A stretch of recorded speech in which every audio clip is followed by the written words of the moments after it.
Have you ever stopped to think about what it really means for a community, especially one that's, faced huge historical disadvantage, to not just get land back, but actually manage it together and thrive on it? How do you even begin to build a system for that? One that's fair, stops people abusing power, and genuinely lets everyone control their shared property, for the long haul. Welcome to the deep dive. We sort through the complexities, look closely at the sources, and pull out the key takeaways for you. Today, we're embarking on a deep dive into a really significant, maybe sometimes overlooked piece of South African law, the Communal Property Associations Act 28 of 1996. Now, this isn't just some dry legal text. It's actually a fascinating framework. It's designed to empower communities, lock down their rights, and make sure the way they govern shared land is, well, democratic. Our sources today is straight from the Act itself, the consolidated version. We're looking at its long title, the preamble, definitions, some key sections, and the schedule, that part that lists what has to be in a community's constitution. We're aiming to unpack this act, make it clear and engaging, whether you're, say, a law student or just someone curious about how communities manage property together. We want to get into its purpose, the legal side, how it works in practice, and why it matters. Absolutely. And to really get why this act is so important, you have to think about the context, right? The history of land dispossession under apartheid in South Africa. This act was and is a critical response. It gives communities a tool, a legal way to take control of their land democratically and accountably. It's kind of an innovative blueprint for owning and governing land collectively. Okay, so let's start right at the beginning. Why this act? Why does it even exist? The very first words, the long title and the preamble, they paint a pretty powerful picture. The long title puts it simply: to enable communities to form juristic persons, to be known as communal property associations, in order to acquire, hold, and manage property on a basis agreed to by members of a community in terms of a written constitution. And then the preamble adds that crucial why, those whereas clauses. They state it's desirable that disadvantaged communities should be able to establish appropriate legal institutions for common property. But the key part is how. It stresses these institutions must be non-discriminatory, equitable, and democratic, accountable to members, and, crucially, protect members against abuse of power by other members. That really highlights the social justice angle, trying to fix past wrongs. You mentioned juristic persons. That sounds pretty legalistic. What does that actually mean for a community in plain terms? It's a fundamental concept, actually. It means the act gives the group, the community association, its own legal identity, separate from the individuals in it. Think of it like creating a legal person for the group. Once registered, this person, the CPA, can own property in its own name. It can sign contracts, it can sue someone, or be sued itself. Ah, okay. So it's not just individuals holding land loosely together, it's a formal entity. Precisely. And that formality is what allows these communities, often historically dispossessed, to hold and manage lands securely, permanently. The Act also mentions perpetual succession. That means the CPA keeps existing even if members join or leave, or if the leadership changes. That stability is a huge shift from the past uncertainty many faced. It's a solid framework. Building on that, who exactly is this act for? You said it's specific. It's not just any group wanting to buy land together, right? No, it's quite targeted. Section 2 lays it out. Primarily, it applies to communities who are entitled to get land back under the Restitution of Land Rights Act. Often, forming a CTA is actually a condition for receiving that restituted land from the state. Okay, so land restitution cases are a major focus. Yes, but it also covers communities getting property or other help directly from the state, or even land donated or sold by others, but that needs the minister's approval for the community to use this act. And there's some flexibility built in, too. Section 2.3 allows similar groups like trusts or co-ops that already hold land to potentially convert into a CPA, or at least have the Act's rules apply to them, again, with the minister's okay, so its protections can reach more community initiatives. And it seems the Act isn't just about owning the land, but planning its use, too. Section 2A mentions registration and a general plan. That sounds interesting. It is. The property must be registered in the CPA's name. That's step one. Yeah. But then, yes, the department working with the community has to draw up this general plan. And it's not just lines on a map. It's meant to outline areas for economic, social, environmental, and sustainable development. It specifies things like where crop fields or grazing lands are, waterways, even potential spots for housing or businesses. So it's really pushing for planned communal development, not just passive ownership. Exactly. It frames ownership as a tool for community self-determination, for shaping their own future. And importantly, Section 2A5 says the minister covers the costs, transfer duty, surveying, registration. That's a huge practical help, removing a major financial barrier for these communities. Okay, makes sense. So if a community fits the criteria, how do they actually go about setting up a CPA? You mentioned a constitution? Right. The Constitution is the absolute starting point. The Act lays out the steps clearly in Sections 6, 7, and 8. First is drafting. Drafting? Can they get help with that? It seems complicated. Yes, Section 6 says communities can get assistance from the Registrar's office to draft it. They're not expected to navigate complex legal drafting alone. Then comes adoption. Yes, Section 7. And this is a critical stage. Adopting the Constitution needs a resolution passed by at least 60% of the verified members, not just a simple majority. And an authorized officer, usually from the department, has to be there. They watch the process, ensure it's fair, check attendance, representation, note any disagreements. They write a whole report on it. So quite a rigorous process to ensure buy-in. Definitely. Then Section 8 is registration. The community applies, submits the Constitution, the officer's report goes to the registrar. The registrar checks if everything meets the Act's requirements. If it's all in order, the association gets registered, gets a number, a certificate, and that's the moment it officially becomes that juristic person we talked about with all its legal powers.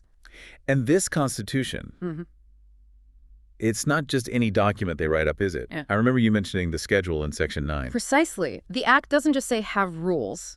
Section 9, along with the schedule, dictates fundamental principles that absolutely must be included in that Constitution. These are the built-in safeguards for democratic and fair governance. What kind of principles are we talking about? Well, things like fair and inclusive decision-making. That 60% majority we mentioned, it applies to the really big decisions. Yeah. Changing the Constitution, dissolving the CPA, or selling off communal property. It also demands a fair hearing before anyone can be kicked out as a member. Due process, essentially. Okay, that sounds important. What else? Fair and non-discriminatory membership. This is huge. Section 9(1) explicitly bans discrimination on grounds like race, gender, sex, ethnic or social origin, color, sexual orientation, age, disability, religion, conscience, belief, culture, or language. It's baked right into the required structure. That's quite comprehensive. It directly reflects constitutional values. Absolutely. Then there are democratic processes, members' rights to get notice of meetings, to participate, to see minutes, financial records, the Constitution itself, transparency, and fair access to the property itself. The CPA has to manage the land for the benefit of the members in a participatory and non-discriminatory manner, trying to prevent, elite capture of the benefits. And accountability. That seems crucial given the potential for mismanagement. Hugely crucial. Section 9(1) demands accountability and transparency. This means things like annual independent financial checks, basically an audit. It requires all cash to go into a proper bank account. And get this, they can only open that bank account after getting a specific letter from the registrar confirming they're registered and compliant. Wow, that's specific. It shows the level of oversight intended. Plus, committee members have clear fiduciary responsibilities. That's a legal duty to act solely in the best interests of all members, not themselves or a faction. Okay, these principles sound incredibly strong on paper. What about disputes? Communities can have disagreements. Yes, and the registrar has a role there too under Section 10. They can appoint experienced mediators or fact-finders if there are disputes, either within the community or between members and the committee. And if the registrar accepts the recommendations that come out of that process, those recommendations become legally binding. It's a powerful mechanism to resolve conflicts internally before they, blow up. So they can mediate. What about investigating problems, like if there are rumors of mismanagement? Absolutely. Section 11 gives the registrar monitoring and inspection powers. They can launch an inspection into a CPA's affairs, demand documents, financial records, even subpoena people to provide information if needed. So, real investigative power. And if they find serious problems? Then, Section 11(6) kicks in with significant intervention powers. If there's good cause shown, after following fair procedure, the registrar can actually dissolve a committee or remove individual members from their duties. They can then order new elections or even appoint an interim committee to run things temporarily. This is designed specifically to tackle corruption or serious mismanagement head-on. And there's a restriction on who can be on a committee. Yes. Section 11(6)(a) was added later. It says no one convicted of an offense involving dishonesty can be a committee member, another safeguard. That's quite a lot of power vested in the registrar. It is. It reflects lessons learned perhaps about the challenges of managing communal resources. And to balance that, Section 4 gives officials like the Director General and the Registrar exemption from liability for their actions unless they acted in bad faith or were grossly negligent. It protects them while doing a tough job. Okay, let's talk about the real-world stuff. Managing the actual property. How does this oversight play out when a CPA wants to, say, sell land or take out a loan against it? That's covered in Section 12, approval for certain transactions. And it brings back that strong community control and oversight.